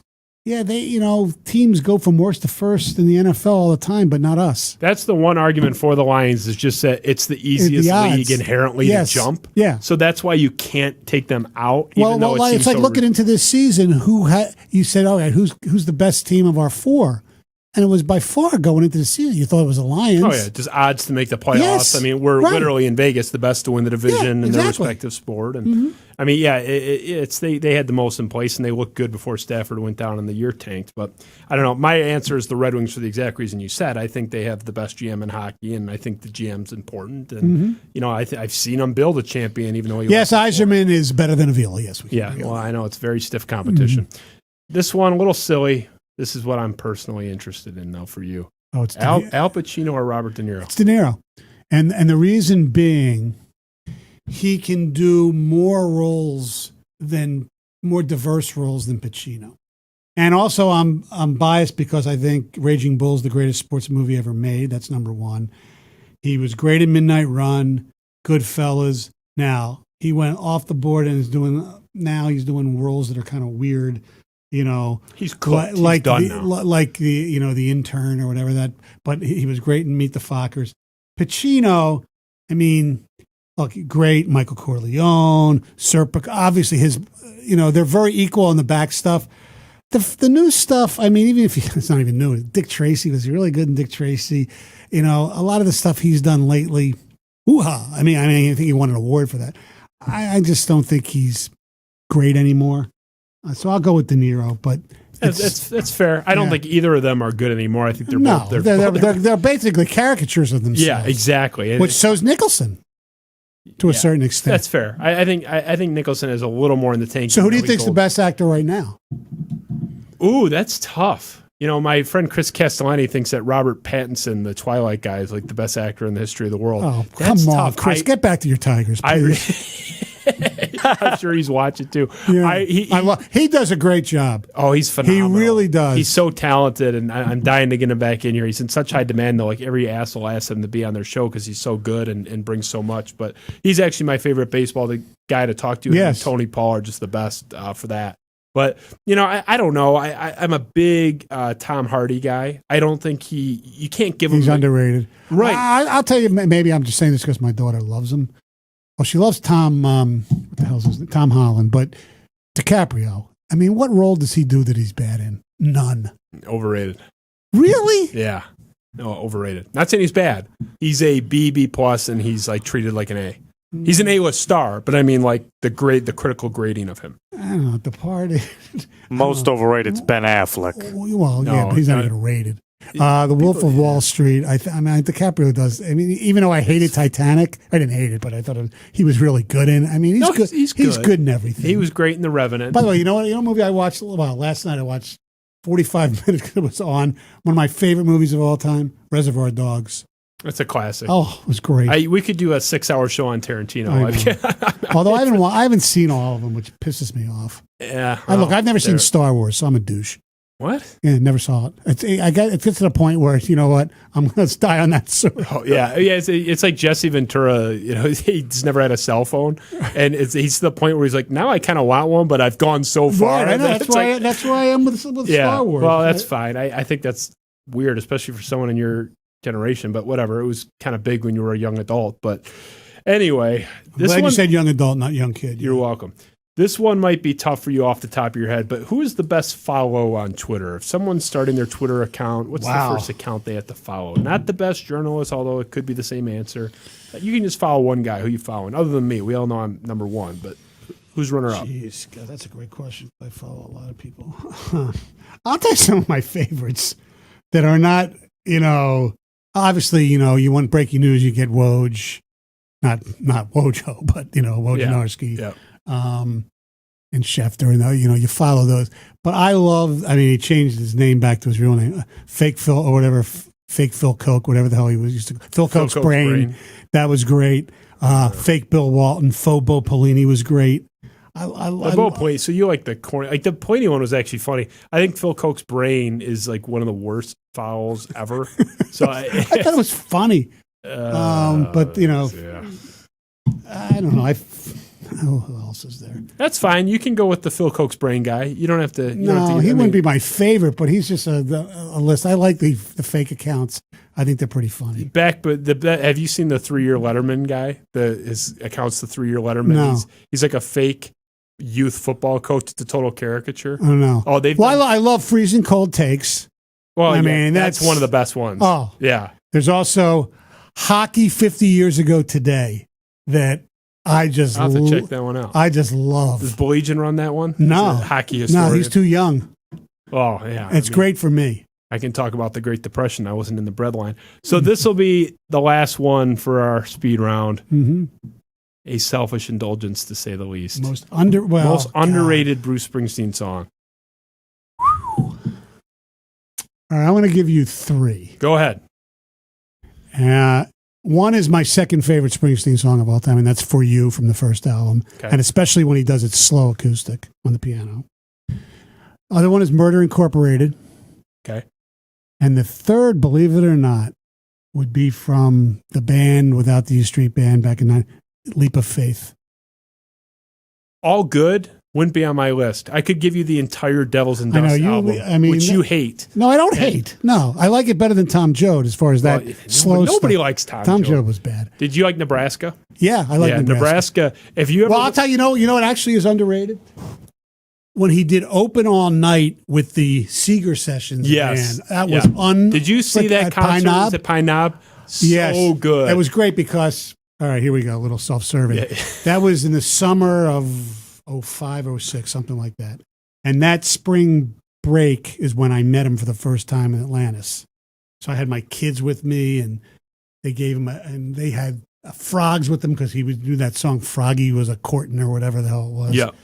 And at the end, somebody threw whoever the drum. I don't even know who was in the band back then. The kids got a drumstick, and we were sitting right on the stage, and he's hanging out at the back. And we're sitting there, Atlantis, and he waved like he remembered. But it's like that was the highlight. Actually, was asking the first, and I gagged because I had to correct myself. I'll thank somebody who, Mike Valenti ripped here. Bill Keenest at the Super Bowl. Let me have he was in charge. I had the first question to Bruce at the press conference. That's why the story comes out. That's why you're so soft on Bill Keenest. It's because he got you to the front of the line. He got you the Disney Fast Pass to the Springsteen Q&A. And I gagged because I said, who decides? I mean, how do you decide? He never heard me how. He just heard who decides what you play in concerts. And he gave the greatest answer that was played everywhere. Who decides? Others may cajole, whatever, but the boss decides. The boss decides. Yeah. Well, I would think that's what I would think, too. Yeah. I don't know. For the 3 people that care about my take on it, there's a lot I could say, but Matamoros Banks, Devils and Dust is the most underrated. Nobody talks about it. It's a phenomenal song. It's a good song. That alone made me care more about the border and the crossing across the border. And people are. It's a incredible. That was song. on Tom Joad right across the border. That song. Yeah. Yeah. Well, yeah. But the whole Devils and Dust album highly underrated. No matter what you say. Justin likes Reno. Check the lyrics. Yeah. Reno's an interesting song. If you like songs about prostitutes. And, yes. That's a whole other. Sorry, we've lost our audience here, but the Springsteen audience is probably loving it. But he's on Fallon tonight. Is he? Yes. See, you got the Springsteen. Have you seen the Broadway show? Yes, I did. Yeah, It was great. I had plans it was much to go. better. Did you watch it on Netflix? No, I refuse. I want to see it. I want to see it. You can't. I know. You should watch it. It's not as good as when it was live, even though it's still It's like Hamilton. Acoustics. Hamilton was good. Hamilton was great. Yeah. Have you seen Hamilton live? Yeah. Yeah, really good. So, anyway, are you back Monday with your show? Yes. Are you going to be talking about hamburgers or ice cream trucks? Well, we won't be talking about Michigan, Ohio State, that's for sure. Yeah, disappointment. Hopefully Michigan State will give Penn State a good game, and the Lions will give us something to talk about. No, we won't talk about hamburgers. We'll talk about, maybe Jansen went out hunting this weekend because he didn't have a football game to do. Jansen's a smart guy, John. He's really good. And, we should talk about, this has been such I can say this has been a fucked up year. Yep. I mean, the whole Jamie shit, it just sucked so bad. I mean, look, just to give everybody a little synopsis that didn't know, he told us, I guess, January of 19. And so he would go after the shows on every other Wednesday and get, chemo or whatever. But it never affected him, at least outwardly. and he would come in every day. And then when COVID happened, he did the show from home. And I still go in the studio every day. I don't want to. I got to get out of the house. Yeah. As you know, but it wasn't until the end where I was on vacation up north, and because I'm addicted to Twitter and my phone, I started seeing why is it's Rieger and Gov or whatever. And so I would text him and he wouldn't text back, which, a lot of times that was tough. And then he finally called me and said, I'm having some problems, nothing serious, but I had to be in the hospital in Ann Arbor for a little bit, whatever. And then when I got home and whatever, and he said, I'm going to come on the air Monday, he emailed everybody and, tell everybody what you guys have known for over a year. And he sounded, obviously it was tough then. And, we're watching it on the Zoom because that's the only way we can do any type of eye contact. Right. And then, so he didn't sound great. He did like 25 minutes, 2 segments. And then that Tuesday, myself, Woj, Dan Miller, Jennifer Hammond, Evan Jenkins, who runs the website. He does a great job, Evan, by the way. Big state fan. Well, maybe I'll have him in. King of the KC, yeah. And Will Birchfield, who also does he does really good writing, Willie. And he's on Channel 2 all the time too, Fox 2. Anyway, so we go to Jamie's house. And originally we were going to hang out in the backyard. And Christy says, I don't think he has enough strength to come back. He'd rather, we have chairs in the bedroom. So, we were talking, joking for about 20 minutes, and he gave her the nod and, basically, I love you guys and all that kind of stuff. And I got home and I said to Cindy, my wife, I'm not sure I'm ever going to see him again. And that was the first time I saw him since COVID. So this was in, late July, early August.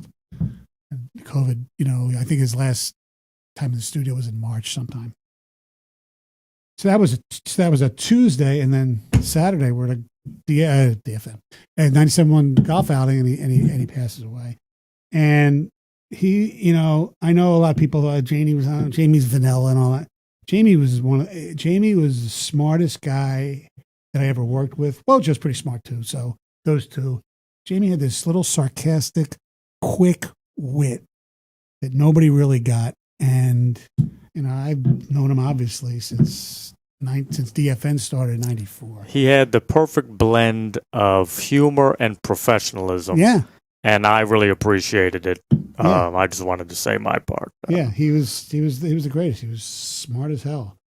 Certainly a hell of a lot smarter than me, and you can say that by the colleges we went to. It was weird to me that in a good way that was so bottled up. That this had been going on for over a year, and it's well, that's the way you can't. And that's the one thing I kind of thought we were going to get into tonight. Maybe we still can, whatever. That's who he was. It's like if it was me, and not because I want to make it about me. My life and part of my quote success is because I let people into my life. They know about the kids. They know about when I used to do cocaine a lot and shit like that. Whatever. That's who I am. If it happened to me, I probably would have shared it immediately. But there's no right or wrong. It's just you have to be who you are, and that's the way Jamie was, and he handled it perfectly. And it's just 48 years old. I mean, it just freaking sucks. And where was the point with him where, you mentioned you saw him the last time and you thought that might be the last time. Where was the point where you realized he's probably not going to beat it? Was it any time before No. To the end, you thought he could bounce back? Yeah, because he never showed any signs. He was playing tennis? Yes. 2 months he never before showed he any died or signs. something? Eventually you figure a few years, maybe. Yeah. Because of the history of Right. cancer. But, no. Have you ever heard my Jamie story? How the one time he and I had an extended interaction. Was it a killer event? No, it was not. I saw him at killer events, but that was not an extended interaction. I'll go real quick, but it reflects very nicely on him. It was years ago. I'm gonna fuck up the year, but That's okay. I do that all the time. 06 or something. I don't know. I mean, I was like newly in college or right at the end of high school. I can't remember. He was still on DFN. God, you are a baby. He was on DFN with Brady, and they had an auction for a bunch of. It was like a charity auction, and a bunch of items. They had Herman Mooresign helmet or whatever the fuck, and one of the items was a studio sit-in. Now, at that point in my life, late high school, early college, I was full on the radio train. This is what I wanted to do. I wanted to be Stoney and Wojo. Jamie Samuelson. No, not with him. I would have actually been more psyched for a sit-in with Stoney and Wojo. I was kind of neutral on Jamie. I didn't dislike him or like him. But my dad knew I was a big Detroit sports radio guy. Listened to all you guys, and it was for a birthday or Christmas, whatever it was, for a present for me, bid on it. And it was a charity thing. It was a nice thing. But I had an association with a website that the radio station did not appreciate. And we did it early on. We did. Not at this point. Okay. Early on we did. Because they used to be at our radiothon. Oh, I know. I know. But because of that association, this was a decade and a half ago, so I may have some details wrong, but I don't think it was anything that I said. No. I mean, it may have been, but I think it was just the association that they basically reneged on the prize. That they're I'm not going to name the poor guy because he was very apologetic, and I've talked to him since. But they're sort of station. Not a dime. What? No. Anyway, he said that something of currency. He basically stiffed me and stiffed us. We had paid for it. It was paid for, and it was for a charity thing. And they said, we're not going to go through it. We're not going to honor it. Tough shit, basically. And I can't remember if I wrote an article about what happened or somebody else at that website wrote an article about what happened. I honestly can't remember, but there was an article written about this dilemma that we had, and we took it through emails and phone calls. We didn't jump right to the public. Right. We were trying to back channel and look, I'm not going to do anything. I'm like a 17-year-old kid. What am I going to do? I'm just going to sit there and listen and, whatever. And so we wrote the article after getting no luck with their prize guy and the station manager. And Jamie sees the article and emailed me and asked for my number because my email was public with the website, and emailed me and said, hey, can I get your number? Jamie Samuelson, can I give you a call at that Jam Sam account or whatever it was? Mm-hmm. And I gave him my cell. Jam Sam 22. Yeah. And because he loved Will Clark. And he called me within 10 seconds of me returning the email. He said, hey, Justin, Jamie Samuelson, I didn't know about any of this. I don't run the contest. We read off the items. Right. I have no idea who's honoring what, or I didn't know that you had won it. I'd be happy to have you in. Give me some dates. And I want to make sure I'm here. So you get me in, Greg. It's not a fill-in or whatever, but give me some dates that would work for you. And you got it. No problem. And, I got back to him. It was a week or two later. I went in. He and Greg could not have been nicer. Jamie was very courteous. Yeah. And just, he shook, it wasn't his fault. He had nothing to do with them reneging on it. Didn't even know about it. But, shook my hand and said, hey, that should have never happened. I'm glad it worked out and could not have been nicer. So, he didn't have to do that. He didn't have to call me and apologize and do that. So that was my one extended interaction with him, and just really the nicest guy imaginable. Yeah, he is, and that's the way he's portrayed on the radio, and that's to me. It's everybody. The number one question people ask me when I see them: "Oh, you work at 97? What's Mike really like? Yeah, what's Villani really like?" So I asked Sullivan when he was here. I said he's pretty much the same. He says on the air he doesn't like people. Yeah, I mean, and there were times where I invite him to the girls' bat mitzvah. He didn't go. He did. That's okay. He is who he is. There are. It's everybody always says, he's not a Detroiter. All that kind of stuff. But that's who he is. And would he be more beloved if he liked the Detroit teams? Yeah, there's no doubt about it. Let's do a bonus speed round on Mike Villani. Honest question for you. Yeah. Who had the greater peak? Mike Villani at whatever his peak was, whether you say it's now or 2 years ago, or Stoney and Wojo at their peak? Who was the bigger, more important show in the moment? Wow. See, there's so many different circumstances for why I would say Valenti. It's apples to oranges because of the FM power behind it. Here's the other thing is, and it wasn't Mike's fault, if 2006, if the Tigers all of a sudden don't catch lightning out of nowhere, and they were still on AM. Yep. That format was done. They were done. They were bailing. They were struggling. No, they were. Yeah. I know for a fact they were done. And the Tigers got hot. People started listening. Mike and Terry were very good. Yep. And then they went FM. And to a certain extent, I got a little lazy. We got a little stale to a certain extent. And they capitalized. And so if you're going to go rating points, yeah, Valenti at his prime is probably better. But I think as a cult thing, when we did the Field of 64s early on and all that stuff, I mean, everybody was just talking about us all the time. So I think it's pretty close. You guys had CDs out. You guys were in the community a lot more. Well, here's the other thing that is, and Mike would have been great for this too, because when we were in our heyday, it wasn't as corporate. I mean, corporate radio, I mean, when we started DFN, we were owned by Shamrock, which was like a subsidiary of Disney, not Walt Disney, just another company called Disney. And then I think the other Disney, who knew there was? Roy Disney was his name, I think. Then we went from Shamrock to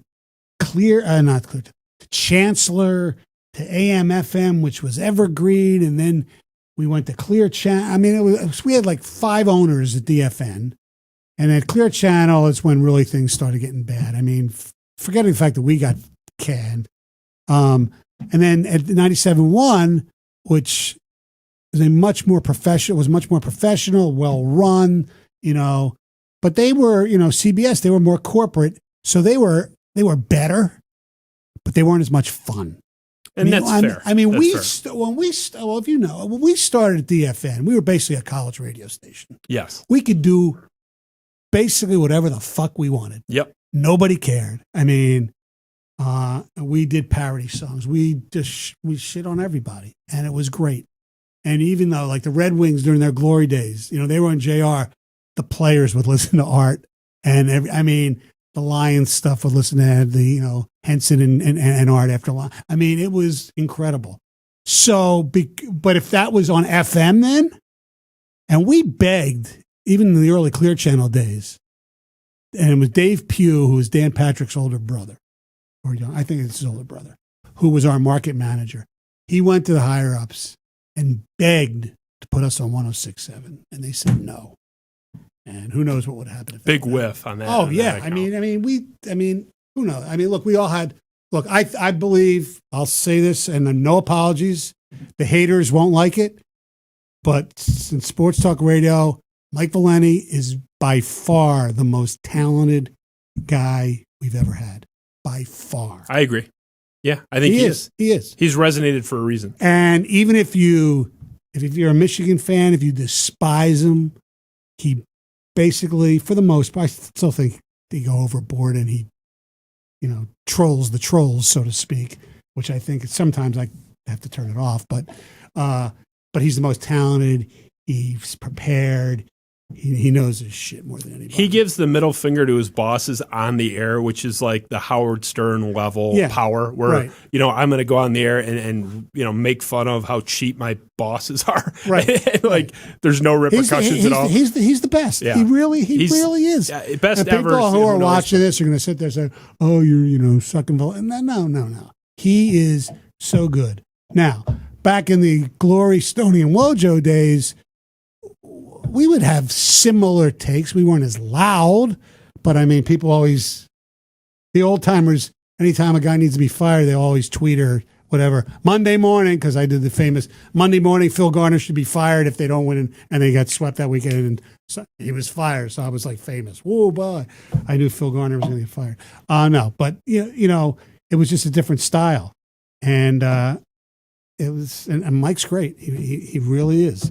I think he goes overboard, like I said, on the Michigan stuff too much. And I think early on it hurt him because, you may disagree, being a Spartan, but you can't, in this town, right or wrong, and I'll say wrong because of the success, it's more of a Michigan town, especially in football. No matter what happens, more people care about Michigan football. They're probably second to the Lions as far as popularity of all the sports in this town.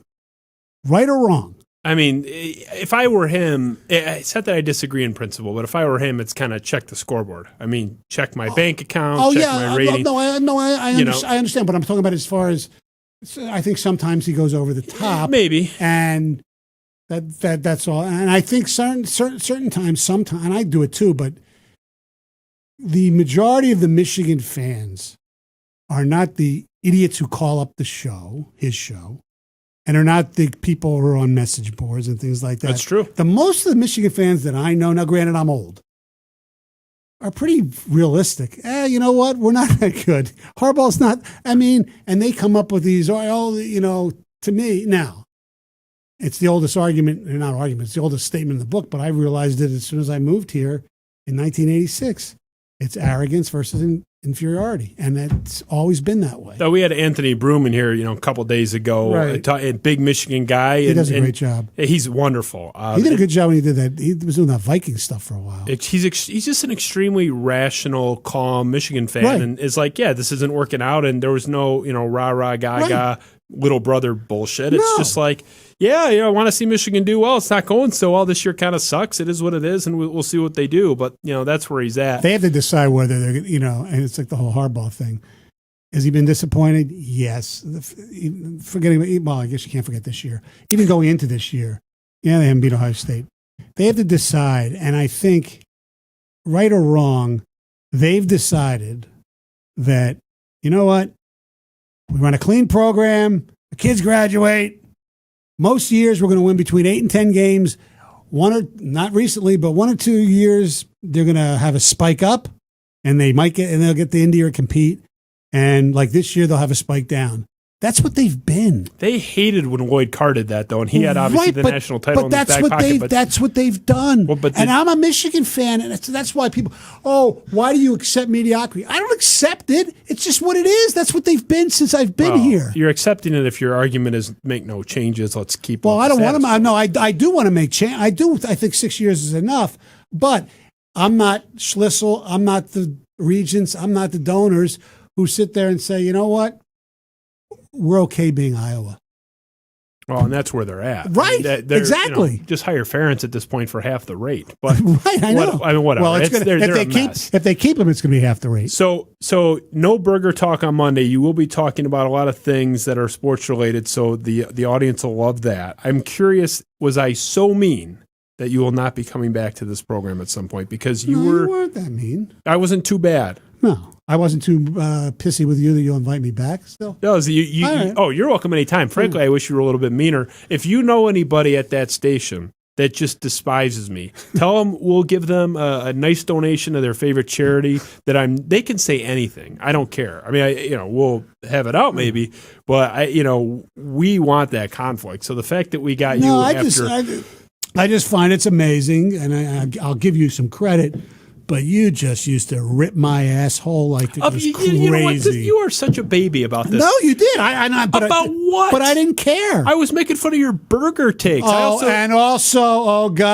they're so lazy. They haven't been good in 5 to 10 years and all that kind of shit. Okay. Come on. You laid that stuff on. Yes, and I stand by that you are not as engaged as you were on the Drive Time Stoney and Wojo show. You're not. But I'm talking about. Are you saying you are? I'm talking about when we were even at the end of that run a little bit. You haven't been Stoney and Wojo, the Stoney and Wojo Stoney in 10 years. I have. You're a more friendly, cuddly teddy bear, which might make you a better person, but the edge, you don't have the edge that you had. I have it in spurts. Yeah, I was just exactly going to say I don't overreact. You had a great rant about the Michigan legislature wanting Sawa, and I think I messaged you about that, saying, "Hey, great job with that," because that's like, give me more of that. You're too nice. There's not many walks of life where you're better off being an ass, but your line of work. Don't forget, a lot of times when I do rant, if you want to call it that, you're sleeping still, probably. Well, yeah, but not listening at 6:35 on a Monday. Watched it on YouTube though. That's true. Well, sometimes they put that stuff up. We got to get on Roberto to do that. But you're welcome back anytime. You can call me any name you want. I think it's great. That's all right. Tell your colleagues. Sully left here. He was the first one in the new format, and your boy Mike Sullivan was like, "Hey, that wasn't so bad. Love to come back." Yeah, and good. Hopefully Sully's a great guy. Great guy. I don't know who you're texting now. Well, we're wrapping. Hopefully they're saying nice things, and you're not looking at your Twitter mentions because I'm sure that's riveting material. Oh, yeah, I'll do that when I get home. Yeah, do that when you get home. preferably not when you're driving. We don't want them to upset you. I know how thin-skinned you are, and this stuff is going to have you tossing and turning that people were mad that you were on the I've show. been pretty good. I haven't looked at my phone yet, but I will now. I want to find out what the hell's going on. I didn't bet the game today. So, no problem. So, Mike Stone, 97-1 the ticket, joining us. Let's see what the score of this You game can check is. the score. I'm going to tell my audience I'm bidding them adieu. And real quick, 24-3, the Rams leading the Patriots. what did I tell you about 90% of our audience does not listen to this live? They don't care about that stuff. Are you a red wine drinker? No, I'm more of a white wine guy. Does your wife like red?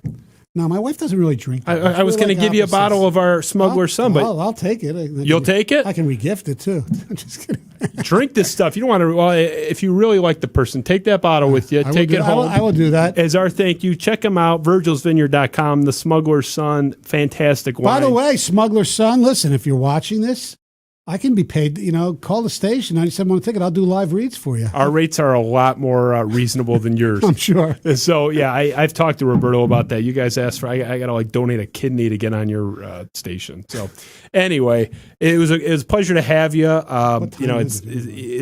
You've been on, you're a talkative guy. 48 minutes. So, 48 minutes. You see, I think we got to give you less Red Bull next time you come here. But this has been the Spiro Avenue show. What was my goal before I came in here?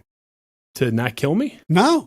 They wouldn't have to go leaving to go to the bathroom. Oh, yeah. I don't know. Maybe you've been holding it in for all I know. No, I've been good. You've been good. So that prostate's still humming along. Everything's still strong. There's so much more to talk about, too, and I didn't even get to that stuff.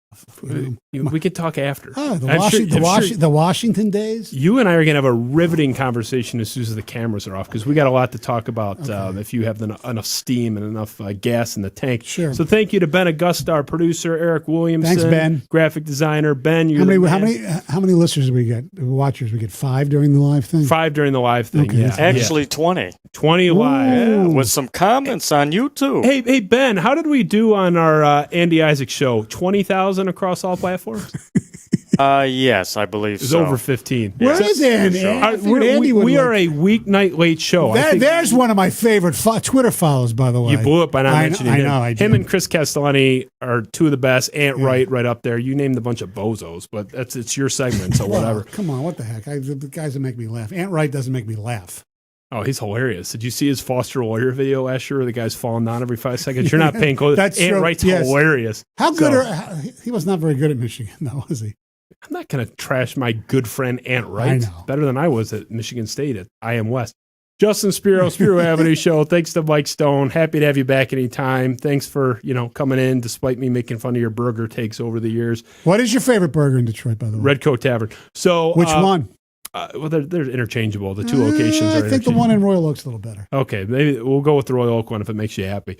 So we are back next week with Tara Stafford. I call her the First Lady of Michigan State. She'll be in a week, and she is we didn't even talk Spartan basketball. God, it's a 7-hour show. I know. What do you want from me? We already went almost 2 hours. I know. So anyway, stay tuned with us. We'll be back very soon. That solo show coming to you very, very shortly, probably about a week out. Happy Hanukkah to our Jewish friends. Merry Christmas early to our Christian friends. Yes, indeed. Love you Happy all. Kwanzaa. Happy Kwanzaa. Whatever you celebrate, celebrate with Smuggler's Son. It is the best. Promo code Spiro for that 10% discount. We are out of here. Ben, cut the mic before Mike Stone says anything else. Thanks, Ben.